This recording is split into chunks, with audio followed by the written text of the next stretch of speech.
बिस्मिल्लाहिर्रहमानिर्रहीम। आपका अपना professor Kamran Shaikh, C&S government degree college Shikarpur. आज हम टॉपिक पढ़ रहे हैं resolution and composition of vector by rectangular components. Resolution and composition पढ़ने से पहले एक दो चीज़ें समझना ज़रूरी है हमारे लिए। जैसे सपोज फॉर एग्जांपल, इसकी मैं डेफिनेशन तो बाद में लिख रहा हूँ, पहले कंसेप्ट समझें। सपोज फॉर एग्जांपल कोई वेक्टर इस तरफ है, तो हम कहेंगे ये कंप्लीट वेक्टर एक्स एक्सिस में है, इसकी वाई एक्सिस में कोई वैल्यू नहीं, इसका वाई कंपोनेंट नहीं बनेगा, इसकी रेजोल्यूशन नहीं होगी क्योंकि इसका वाई एक्सिस में जीरो वैल्यू है। तो ये सिर्फ वन डायमेंशनल हो गया, सिर्फ एक्स एक्सिस में है। ये वन डायमेंशनल है, इसकी रेजोल्यूशन नहीं होगी, ये सिर्फ एक्स एक्सिस में है। अच्छा, कोई वेक्टर इस तरफ हो, जैसे हम कह रहे हैं ये वाई एक्सिस में है, ये सिर्फ वाई में है, इसकी भी रेजोल्यूशन नहीं होगी। तो रेजोल्यूशन कौन से वेक्टर्स की होती है? रेजोल्यूशन होती है जो जो एक्स और वाई दोनों में हो, जो हॉरिजॉन्टल से वेक्टर एंगल बनाए। फॉर एग्जांपल हम यहां पर बना रहे हैं वाई एक्सिस, ये इस तरफ वाई एक्सिस है, इस तरफ एक्स एक्सिस हमने बना दी। टू डायमेंशनल हम यहाँ पर पढ़ेंगे, दो कंपोनेंट्स पढ़ेंगे, एक्स और y component. This is y axis. X axis का यूनिट वेक्टर हम पढ़ चुके हैं, आई होता है। वाई एक्सिस की तरफ यूनिट वेक्टर हम जे पढ़ते हैं। सपोज फॉर एग्जांपल ये ओरिजिन है, यहां से एक वेक्टर एंगल बना रहा है हॉरिजॉन्टल के साथ। Suppose this is vector A, ये ए वेक्टर है, इसने हॉरिजॉन्टल के साथ एंगल बनाई थीटा। अब ये जो वेक्टर है वो एक्स में भी है, वाई में भी है, इसके दोनों कंपोनेंट्स बनेंगे, एक्स कंपोनेंट भी बनेगा, वाई कंपोनेंट भी बनेगा। अब हमें बताना है कि कितना एक्स में है, कितना वाई में। ऐसे समझें कि मेन वेक्टर जो वेक्टर है वो ए है, इसके दो कंपोनेंट्स बनेंगे। अगर हम ऐसे एग्जाम्पल दें, सपोज फॉर एग्जाम्पल ये फादर है, इसके दो बच्चे बन रहे हैं, ऐसे समझे कि इसके दो कंपोनेंट्स बन रहे हैं जिनका रिलेशन इसी से होगा। सपोज फॉर एग्जांपल हम कंपोनेंट्स बनाएंगे प्रोजेक्शन मेथड से। यहां से हमने प्रोजेक्शन लगा दिया इस तरफ, ये ए वेक्टर का एक्स कंपोनेंट हो गया जिसको हम हॉरिजॉन्टल कंपोनेंट कहते हैं। ये ए वेक्टर का एक्स कंपोनेंट हो गया जिसको हम हॉरिजॉन्टल कंपोनेंट कहते हैं। इधर हम टच लगाएंगे इधर, तो यह यहां से यहां तक ए वेक्टर का वाई कंपोनेंट हो गया। फ्री वेक्टर वाला कॉन्सेप्ट यूज करके हम इसको भी ए वाई कह सकते हैं। तो ये हम ऐसे ट्राइंगल बना दिया हमने, तो ये हो गया एक्स कंपोनेंट और ये हो गया इसका वाई कंपोनेंट। अब देखें, एक्स कंपोनेंट और वाई कंपोनेंट के बीच में हमेशा एंगल 90 बनेगी। तो यहां पर कॉन्सेप्ट आ रहा है, वो कंपोनेंट्स जिनके बीच में एंगल 90 बने उन कंपोनेंट्स को हम कहते हैं रेक्टेंगुलर कंपोनेंट्स। वो कंपोनेंट्स जिन कंपोनेंट्स के बीच में 90 एंगल बने उन कंपोनेंट्स को हम कहते हैं रेक्टेंगुलर कंपोनेंट्स। तो ए एक्स और ए वाई रेक्टेंगुलर कंपोनेंट्स हैं। रेक्टेंगुलर कंपोनेंट्स क्यों हैं? कि इन दोनों के बीच में 90 एंगल है, ये दोनों एक दूसरे के परपेंडिकुलर हैं। अब देखें, वेक्टर था ए जिसके दो कंपोनेंट हमने बना दिए, एक ए एक्स बना दिया, एक ए वाई बना दिया। ए वाई जो है वर्टिकल कंपोनेंट है, ए एक्स जो है हॉरिजॉन्टल कंपोनेंट है। यहां पर हमें ट्रिग्नोमेट्री यूज करनी है। एंगल के सामने वाली साइड को हम परपेंडिकुलर कहते हैं, तो ए वाई परपेंडिकुलर है। 90 के अपोजिट को हम हिपोटेन्यूज कहते हैं, तो यहाँ पर ए हिपोटेन्यूज हो गया और बेस हो गया ए एक्स। तो यहाँ पर हमारे पास दो कंपोनेंट बनेंगे, एक हॉरिजॉन्टल कंपोनेंट, एक वर्टिकल कंपोनेंट। तो हम यहाँ से हॉरिजॉन्टल कंपोनेंट निकालेंगे, horizontal component, horizontal component, and इधर हम लिखेंगे वर्टिकल कंपोनेंट, ये vertical component.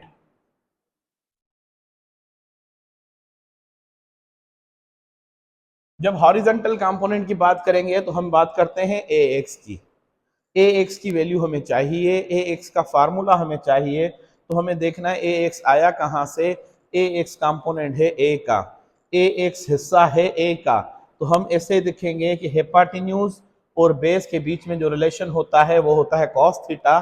That's why in horizontal component we must use cos theta. दोबारा देखें, हमें जब ए एक्स चाहिए तो ए एक्स कहां से आया, ए का कंपोनेंट है, तो ए हिपोटेन्यूज है, ए एक्स जो है बेस है।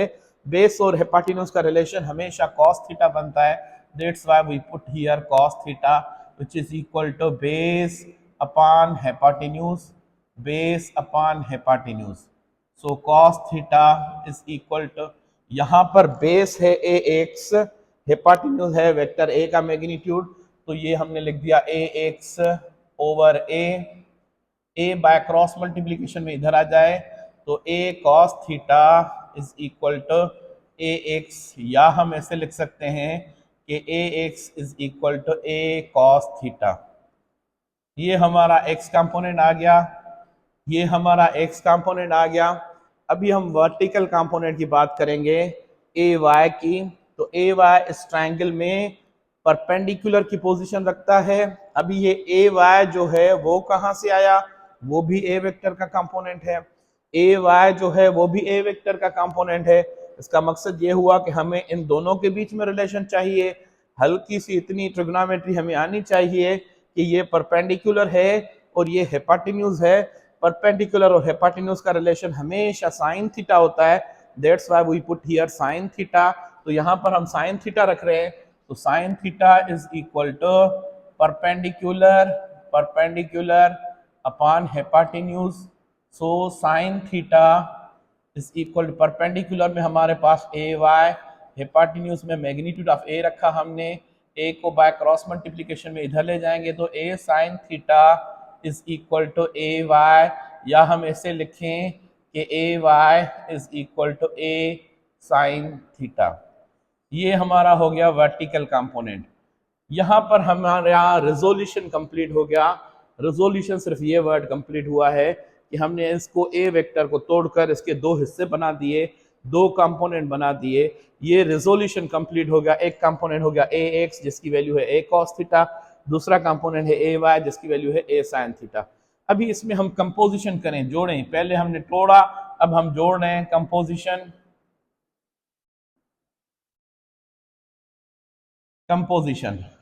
कंपोजिशन कैसे होगा, टोटल वेक्टर ए था, ये टोटल वेक्टर हमने ए लिखा, total vector A which is equal to, इसके दो कंपोनेंट बने, ए एक्स बना और ए वाई बना। ए एक्स की तरफ यूनिट वेक्टर आई था, ए वाई की तरफ यूनिट वेक्टर जे है। यहाँ पर हम एक question entry test point of view से पूछते हैं कि अगर किसी वेक्टर के कंपोनेंट्स हों, देखें ये अगर मैंने आई और जे जब तक यूनिट वेक्टर नहीं दिए थे, the components of any vector are scalars, the components of any vector are scalar. अब इसको वेक्टर कैसे किया हमने, यहाँ पर अगर आई दे दिया, अब ये वेक्टर बन गया, यहाँ पर जे दे दिया, वेक्टर बन गया। दोबारा समझे, हम एमसीक्यूज में क्वेश्चन पूछते हैं components of any vector are, components of any vector are हम कहते हैं स्केलर्स, ठीक है। नाउ हमें वेक्टर में दो चीजें चाहिए होती हैं, एक मैग्नीट्यूड एक डायरेक्शन। वेक्टर को दो चीजें होती हैं, एक मैग्नीट्यूड एक direction. For magnitude we use Pythagoras theorem, for magnitude we use Pythagoras theorem.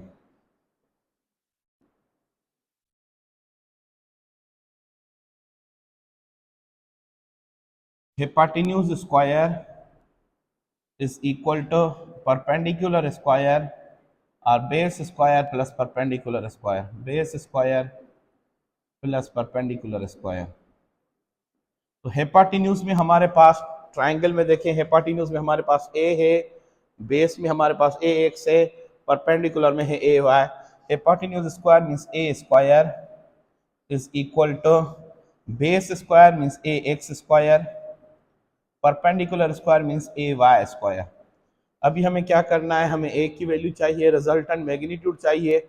यहाँ से स्क्वायर खत्म होगा तो स्क्वायर रूट बन जाएगा, या taking square root both sides करेंगे तो यहाँ पर ये ए आ गया, ए इज इक्वल टू, यहाँ से स्क्वायर खत्म हो गया तो हम इधर ये कंसीडर करते हैं कि स्क्वायर रूट आ गया, या जो असल तरीका है वो ये है कि taking square root both sides, एक ही बात हो गई। तो A x square plus A y square, ये फार्मूला हो गया ए वेक्टर की मैग्नीट्यूड मालूम करने का। अभी हम डायरेक्शन की बात करें, for direction we use tangent theta. Direction के लिए हमें टेंजेंट थीटा की जरूरत होती है। फॉर डायरेक्शन मालूम करना, इसका मकसद यह है कि एंगल मालूम करना। For direction we use tangent theta, tangent theta is equal to perpendicular upon base, perpendicular upon base. So tangent theta is equal to perpendicular की वैल्यू हमारे पास ए वाई और बेस की वैल्यू हमारे पास ए एक्स। परपेंडिकुलर की ए Y, base की ए x. तो यहां पर हम ये रखेंगे ए वाई ओवर ए एक्स। हमें थीटा चाहिए, एंगल चाहिए, टेंजेंट इधर आ जाएगा तो टेंजेंट इनवर्स, या और आसान भाषा में और आसान लफ्जों में समझाएंगे, टेंजेंट नीचे आ गया, theta is equal to A y over A x. ये टेंजेंट नीचे आ गया, टेंजेंट इधर रख दिया। इसके ऊपर कुछ भी नहीं, 1 पावर होता है, अगर ये ऊपर चला जाए तो टेंजेंट इनवर्स बन जाएगा। Theta is equal to tangent inverse A y over A x. ये हो गया हमारा डायरेक्शन फाइंड करने का फार्मूला। वेक्टर में दो चीजें मालूम करनी होती हैं, एक उसका मैग्नीट्यूड, दूसरी उसकी डायरेक्शन। हमने दोनों चीजें पढ़ी। अभी इसकी डेफिनेशन लिखें। डेफिनेशन है simple, resolution of vector. Resolution में क्या किया हमने, आपने देखा कि वेक्टर को उसके कंपोनेंट्स में डिवाइड किया। मैं डेफिनेशन बाद में लिखता हूँ, इसका रीजन ये होता है कि बच्चे को कॉन्सेप्ट समझ में आ जाए, वो लफ्ज लिखूं जो बच्चे को क्रैमिंग ना करनी पड़े, जो रट्टा ना मारना पड़े, खुद समझे और जो लफ्ज लिख रहे हैं वो बात बच्चे को समझ में आ जाएगा क्या डेफिनेशन क्या लिखी जा रही है। हमने क्या किया, वेक्टर ए था, उसके दो कंपोनेंट बना दिए, उसको तोड़ दिया हमने दो हिस्सों में।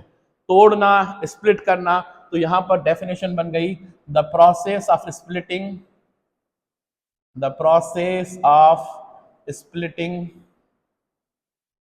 Up of a vector into its components is called resolution of vector।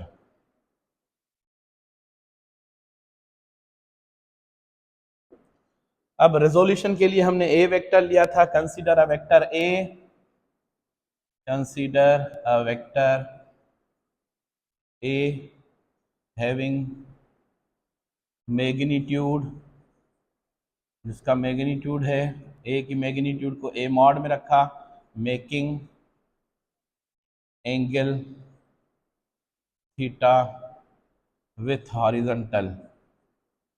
Horizontal is shown in figure, जैसा कि फिगर में शो किया हुआ है।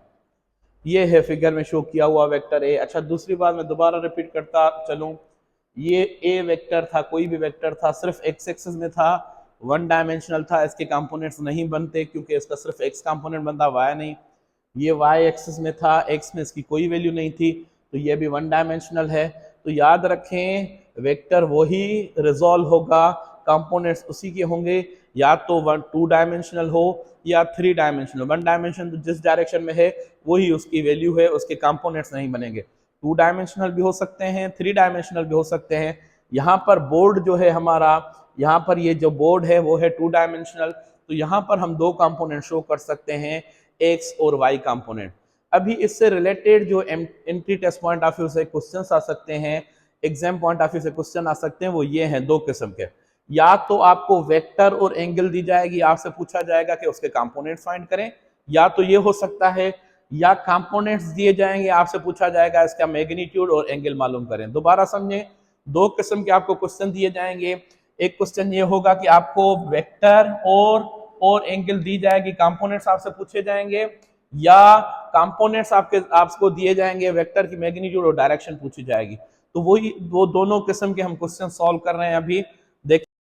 अभी आपको ऐसे क्वेश्चन दिए जाते हैं, सपोज फॉर एग्जांपल आपको कहा जाए कि जैसे मैं यहाँ पर लिख रहा हूँ, फोर्स 10 न्यूटन फोर्स है जो एंगल बना रहा है। सपोज फॉर एग्जांपल यहाँ पर हम लिख रहे हैं 60 डिग्री, तो हमसे पूछा जा रहा है इसके कंपोनेंट्स फाइंड करें, एफ एक्स भी फाइंड करें, एफ वाई भी फाइंड करें। ये क्वेश्चन हो गया कि आपको वेक्टर की मैग्नीट्यूड और एंगल दी हुई है और आपसे दो कंपोनेंट्स पूछे जा रहे हैं। एक क्वेश्चन इस तरीके से हो सकता है। दूसरा क्वेश्चन इस तरीके से हो सकता है कि आपको कंपोनेंट्स दिए जाएं, एफ एक्स आपको दिया जा रहा है सपोज 6 न्यूटन है, एफ वाई आपको दिया जा रहा है सपोज 8 न्यूटन है, और आपसे पूछा जा रहा है कि इसकी एफ मैग्नीट्यूड, रिजल्टेंट फोर्स की मैग्नीट्यूड फाइंड करें और एंगल फाइंड करें। तो यहाँ पर दो किस्म के क्वेश्चन हो गए। एक तो क्वेश्चन हो गया कि कंपोनेंट्स फाइंड करें, वेक्टर और मैग्नीट्यूड मिला हुआ है, कंपोनेंट्स फाइंड करें। कंपोनेंट्स मिले हुए हैं, वेक्टर और मैग्नीट्यूड, वो वेक्टर और एंगल मालूम करें। देखिए अभी आप इसको सॉल्व करने का मेथड क्या होगा, सोल्यूशन, इसको सॉल्व करने का मेथड होगा F x is equal to F cos theta.